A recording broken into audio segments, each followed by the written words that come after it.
Shri Ganesha Sharada Gurubhyo Namaha Ramaya Ramabhadraya Ramachandraya Vedase Raghunathaya Nathaya Sitaya Padaye Namaha. Welcome to all for this session on Ramayana to chapter 9 of Kishkindha Kanda. In the previous chapters, Rama and Sugriva were exchanging their problems, their sorrows, and their issues, and in the meantime, Rama asked Sugriva the real reason behind the mutual enmity between Vali and Sugriva, the two brothers. And then he went on to tell the story of Mayavi, who was the source reason for that enmity between the two brothers. Wali is the name of my elder brother, the scourge of his enemies. He was ever held in great esteem by my father and mother, and I also loved him. When our father died, he being the elder, the ministers who thought highly of him installed him as king of the monkeys, king of the Vanaras. During his rule over that immense empire of his ancestors, I lived in constant subjection to him as one of his servants. On account of a woman, a great quarrel arose between Mayavi, the illustrious elder son of Dundubhi, and Vali. One night, while others slept, Mayavi approached the gates of Kishkindha, roaring with anger, and challenged Vali to fight. Roused from deep sleep by those formidable cries, my brother, unable to contain himself, went forth immediately, advancing in fury on that powerful Titan in order to kill him.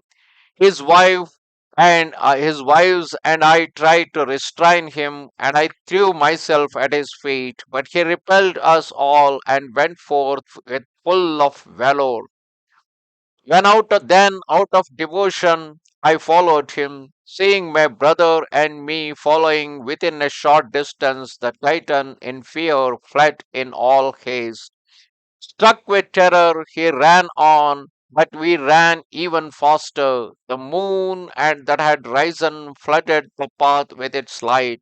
Hidden by grass, a large hole in the ground came into view, and the Titan threw himself into it precipitately. We reached the edge and halted. Wally, who was overcome with rage, his senses perturbed, said to me, O Sugriva, remain here without leaving the mouth of the cave, while I enter in order to engage the enemy and slay him.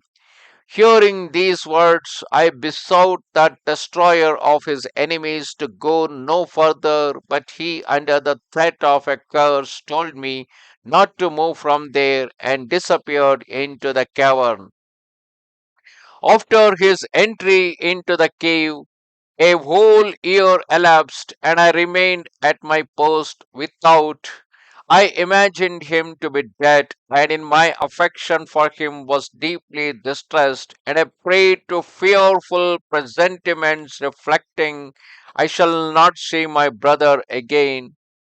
Then, for a long time, blood mixed with foam flowed from the cave, and the roaring of the Titan reached my ears. But I did not hear the cries of triumph that my brother emitted in the struggle. Thereafter, on account of the various signs, I went away thinking that my brother was dead. But first I blocked up the mouth of the cave with a rock as large as a mountain. Oh, my friend, overcome by sorrow, I offered up the ceremonial water for my brother and returned to Kishkindha. Despite my efforts to keep the matter secret, the ministers learnt of it, and having taken counsel together, they installed me as sovereign. I ruled the empire with justice, O Rama. In the meantime, Wali, having slain his enemy, the Titan, returned. Seeing me installed with all the insignia of royalty, his eyes became red with anger, and he overwhelmed with reproaches and bound my ministers in chains.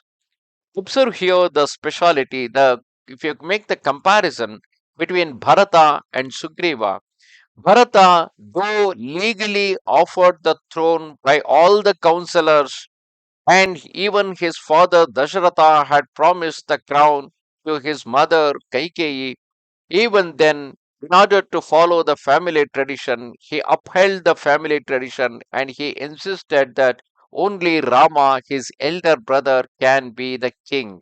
And even later, when Rama himself had refused the throne, even then he took his sandals as his representative, and he is ruling for the next 14 years as the representative of Rama. Whereas in case of Sugriva, if you observe, when his counselors in a similar way insisted him, as with the assumptions that Vali is dead, though he do not have any proof nor seen his dead body, in spite of that, based upon those assumptions, based upon the pressure from his people, he accepted the throne and he sat on the throne. And the following effect, years later, will going to be a real grave for rejecting the family tradition and accepting the throne as and when it comes. Having slain his adversary, my brother returned to the city, and I, paying obeisance to that great warrior, offered him the traditional homage, but he did not respond to my cordial congratulations. I touched his feet with my forehead. O Lord, but Wali is in anger, refused to pardon me. Thus ended chapter 9 of Kishkindha Kanda in Ramayana. नमस्ते शारदा देवी काश्मीरपुरवासिनि त्वामहं प्रार्थये नित्यं विद्यादानं च देहि मे. Goodbye.